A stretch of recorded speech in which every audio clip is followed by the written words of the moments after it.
नमस्कार मित्रों, खेल और खिलाड़ियों की आवाज़ खेल पथ में आपका हार्दिक स्वागत है।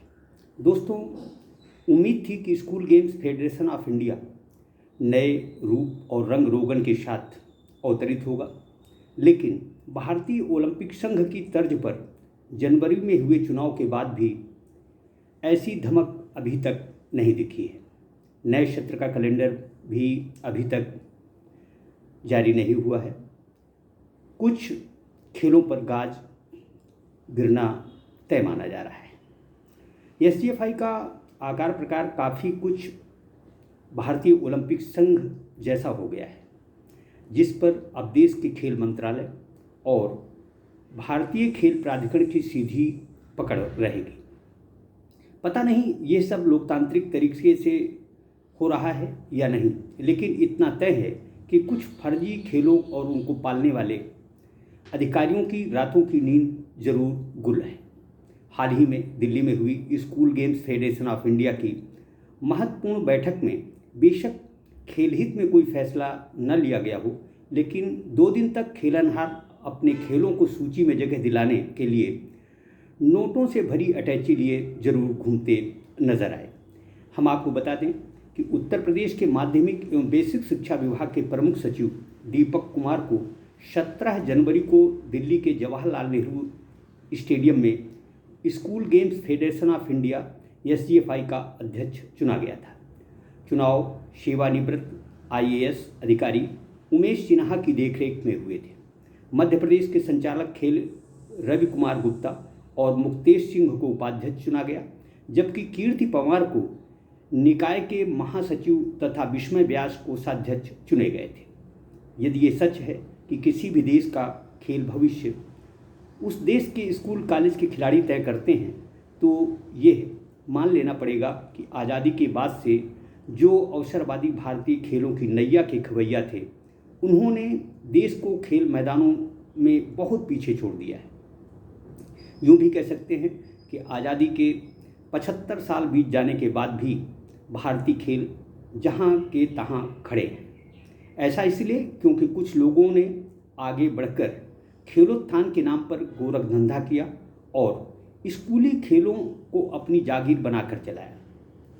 नतीजतन 2-4 खेलों को छोड़ दें तो ज़्यादातर भारतीय खेल और खिलाड़ी जीरो से आगे नहीं बढ़ पाए।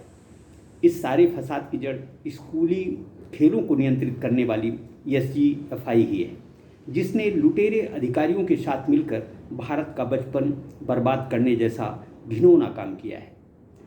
अच्छी खबर यह है कि देर से ही सही सरकार ने स्कूली खेलों के महत्व को समझ लिया है और यह भी समझ में आ गया है कि दुनिया के सबसे बड़े लोकतंत्र के खेलों को एक अलोकतांत्रिक व्यवस्था से बचाना जरूरी है, और जब तक इन खेलों को भ्रष्ट और लुटेरों से नहीं बचाया जाता, भारत खेल महाशक्ति नहीं बन सकता। जहाँ तक एसजीएफआई के जंगल राज की बात है, तो इस फेडरेशन ने जो बड़े बड़े काम किए उन पर एक समूचा ग्रंथ लिखा जा सकता है। खिलाड़ियों को जानवरों की तरह हाँकना, उनके हिस्से को स्वयं चट करना, चैन में धांधली, छोटी आयु वर्ग के खिलाड़ियों की छाती पर बड़े खिलाड़ियों को चढ़ाना, उम्र की धोखाधड़ी, राष्ट्रीय स्कूली टीमों में अवांछित और अयोग्य खिलाड़ियों की भर्ती और खिलाड़ियों को मिलने वाली सुविधाओं की बंदरबाट करना एसजीएफआई का चरित्र रहा है। यद्यपि जो नई लोकतांत्रिक व्यवस्था एसजीएफआई में हुई है, उसका लाभ कितना मिलेगा कितना नहीं मिलेगा ये तो भविष्य बताएगा, लेकिन अब एसजीएफआई को हाथ में हाथ रखकर नहीं बैठना चाहिए। उम्मीद थी कि एसजीएफआई की नवनिर्वाचित टीम सबसे पहले उन खेलों को बाहर का रास्ता दिखाएगी जो कि अंतर्राष्ट्रीय ओलंपिक समिति से मान्यता प्राप्त नहीं है और न ही किसी खेल संघ द्वारा मान्य है। झूठ की बुनियाद पर टिके ऐसे खेलों को एसजीएफआई ने चोर दरवाजे से मान्यता दी थी। ऐसे खेलों को हटाया जा रहा है। जाहिर तौर पर इससे कई खेलनहारों को तकलीफ होगी तथा जाहिर है बहुत से खिलाड़ियों और कोचों को कठिन समय से गुजरना पड़े, लेकिन यह ज़रूरी भी है। एसजीएफआई के मौजूदा ढांचे को देखें तो इसमें नौकरशाहों को ही जगह मिली है, लेकिन डर इस बात का भी है कि सरकारी तंत्र के हावी हो जाने के बाद स्कूली खेलों के संचालन में गंदी राजनीति न हावी हो जाए।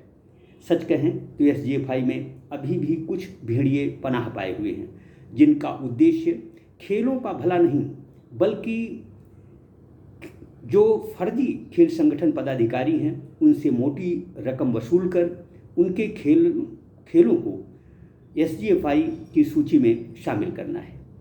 हाल ही में दिल्ली में जो बैठक हुई उसमें भी कई फर्जी खेल संगठनों के खेलनहार मोटी रकम लेकर एक ऐसे भेड़िए के इर्द गिर्द घूमते नजर आए जिसका कोई वजूद ही एसजीएफआई में नहीं है।